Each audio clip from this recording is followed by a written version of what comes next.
Hola a todos, bueno, vamos a empezar a ver hoy un problema típico que es un caso de uso clásico de thread, ¿sí? Cuando queremos trabajar con la sincronización de thread, que es conocido en inglés como bounded buffer o buffer de un tamaño limitado, ¿sí? Que es una cola circular. Entonces, ¿qué es un bounded buffer o una cola circular? Es un buffer, ¿sí? Que tiene una capacidad de n elementos que está fija, ¿sí? Y que permite, ¿sí? En un contexto multithread, a múltiples productores y múltiples consumidores compartir este buffer. Ahora, ¿qué son estos productores y consumidores? Bueno, los productores en general son threads, ¿sí? Que escriben información en el buffer, ¿sí? Y los consumidores son threads que leen información del buffer. Ahora bien, ¿cuáles son los desafíos que se nos presenta este tipo de problema? Bueno, primero trabajar con un buffer compartido en un ambiente multithread, que hasta ahora lo resolvimos siempre con mutex, ¿sí? Pero se nos presentan dos problemas adicionales. Uno es que los thread productores deberían bloquearse o detectar, en el peor de los casos, si el buffer está lleno, y los consumidores deberían bloquearse o, en el peor de los casos, detectar si el buffer está vacío.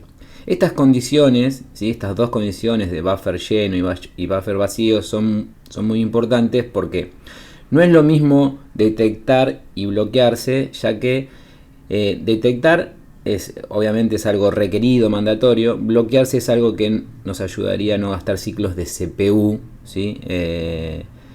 Mientras el buffer está lleno o vacío, o no tener que descartar valores, etc. ¿sí? Entonces, la idea es que yo voy a tener este buffer, ¿sí? Que va a tener una capacidad limitada, en el que los elementos se van a ir guardando en esta cola circular, y va a haber múltiples threads denominados productores escribiendo en este buffer, y otros múltiples threads llamados consumidores leyendo datos o extrayendo datos de esta cola. Ahora, ¿cuáles son las aplicaciones típicas? Bueno, yo encontré tres aplicaciones que son las más fuertes, ¿sí? Una es la que se conoce como reducir latencia. Muchas veces tenemos que conectarnos con dispositivos externos, en general si trabajamos en electrónica y queremos conectarnos con dispositivos externos. La latencia es muy importante, quizás al dispositivo hay que leer y escribir o recibir y responder muy rápidamente, o mismo si trabajamos en la nube, ¿sí? con todo lo que son sockets, y trabajar con un ambiente súper distribuido. Esto nos ayudaría a no tener un thread que esté mucho tiempo consumiendo ciclos CPU, quizás para hacer toda una tarea completa o una única tarea que sería leer, procesar, ¿sí? Entonces yo puedo dedicar un thread para que únicamente pueda leer esa información o obtener esa información, escribir en el buffer, y luego otro thread, ¿sí? Que se va a encargar de procesarla. El otro es reparto de carga y aprovechar obviamente la concurrencia o el paralelismo, ¿sí? Eso es importante también, obviamente. Y el tercero, que es más natural, esto de la distribución de tareas. Resulta que también termina siendo mucho más eficiente, mucho más claro a la hora de programar, etcétera, si yo especializo a threads a hacer determinada tarea o acción, ¿sí? Así que estos son los casos de uso más importantes.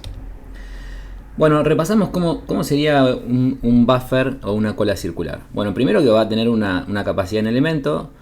Cada elemento del buffer, ¿sí? Se denomina slot, ¿sí? Cada posición dentro de este buffer, de este array, se denomina slot. En general nosotros vamos a tratar que el tipo de dato que guarde el array sea una estructura, para hacerlo mucho más genérico, ¿sí? Que yo pueda modificar muy simple mi código para que pueda guardar cualquier tipo de dato. Y después voy a tener ciertas características del buffer, ¿sí? Uno es la capacidad, o sea, el tamaño máximo del buffer, ¿sí? O sea, el n, ¿sí? El otro es un entero que va a ser el índice o head de donde va a ser la próxima posición en el que se va a escribir, o sea, donde el productor va a escribir en el buffer, ¿sí? Tail o cola, ¿sí? Es donde va a leer, ¿sí? El consumidor la próxima posición. Size es la cantidad de elementos que tiene en determinado momento el buffer, ¿sí? Y mutex, que va a ser una variable que va a permitir justamente trabajar con la concurrencia, que puede ser parte del bound de buffer, ¿sí? Obviamente que me permite para acceder a la zona crítica, ¿sí? O sea, para eliminar justamente el race condition. O podrá ser externo, ¿sí? Y los productores y consumidores leerán este mutex, pero será una variable externa ajena al buffer, ¿sí? Vamos a ver las dos opciones de implementación. Si está dentro, que sería la opción 1, nosotros lo que podemos decir que el buffer va a ser thread safe. Y si utilizamos la opción 2, lo que vamos a decir es que la aplicación o el programa productor consumidor que llevemos a cabo va a ser thread safe, ¿sí? Nada, las dos opciones son válidas, pero vamos a verla para ver las diferencias, ¿sí? Solo repasar cómo trabaja, digamos, entonces la cola circular es, supongamos que arrancamos con el buffer vacío. Bueno, inserto un primer elemento, ¿sí? Por ejemplo, acá son enteros, ¿sí? Guardo en la posición 0 un 10. Entonces, head pasa a valer 1, tail vale 0 porque sigue apuntando acá, siempre voy a sacar el primer dato. Y size lo incremento en 1. Cuando ingrese el segundo elemento, en este caso 20, head se va a incrementar en 2, ¿sí? ¿Por qué? Porque el próximo dato va a querer escribir en esta zona, ¿sí? Tail sigue siendo 0 porque yo todavía no leí ningún elemento, ningún slot del buffer, y size incrementa a 2. Bueno, en el tercer caso lo mismo, ¿no? Pongo 30, se incrementa head, tail se mantiene y se incrementa size. Ahora bien, ¿qué sucede cuando saco un valor? ¿Sí? Este 10 lo saco fuera de la cola. Entonces, head no se modifica, ¿sí? Porque yo cuando escriba voy a escribir acá. Tail ahora sí se modifica porque yo voy a sacar este elemento, entonces tail se va a incrementar en 1 y size se va a decrementar porque ya saqué un elemento, ¿sí? de la cola. Lo mismo si saco el segundo elemento, head no se modifica, tail se incrementa y size se decrementa, ¿sí? Y en el último caso es, bueno, agrego un valor, en este caso 40, head avanza una posición, tail no se modifica y size en este caso se vuelve a incrementar. Entonces, de esta manera es como nosotros vamos recorriendo cíclicamente la cola o buffer. Cuando llegue al fin de la posición se va a tener que volver al inicio, ¿sí? Entonces, lo único que nos queda es, bueno, ¿cómo sería para manejar estos índices, tanto de head como tail, de manera circular? Bueno, la opción típica sería utilizar, por ejemplo, este código, ¿sí? Imagínense que la variable index puede ser head o tail, ¿sí? Lo que voy a decir es, si index max 1 es igual a la capacidad máxima, o sea, ya llegó al final, index igual a 0, lo reseteo. Y si no, lo voy incrementando 1. Esto sería la solución típica. Ahora bien, existe una manera mucho más elegante que podemos utilizar, que es utilizar módulos, ¿sí? Entonces, si hacemos el módulo, digamos, del índice más 1, ¿sí?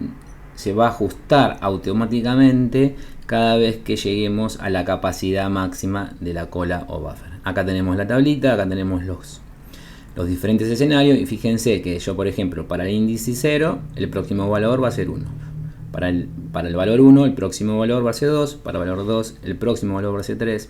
Para el valor 3, el próximo valor va a ser 4. Y para el valor 4, como n vale 5, el próximo valor va a ser 0, ¿sí? Entonces, de esta manera, con esta sentencia, con esta formulita utilizando módulo, podemos tener implementado de una manera muy elegante, ¿sí? El incremento o el movimiento, ¿sí? del índice de la cola de manera circular.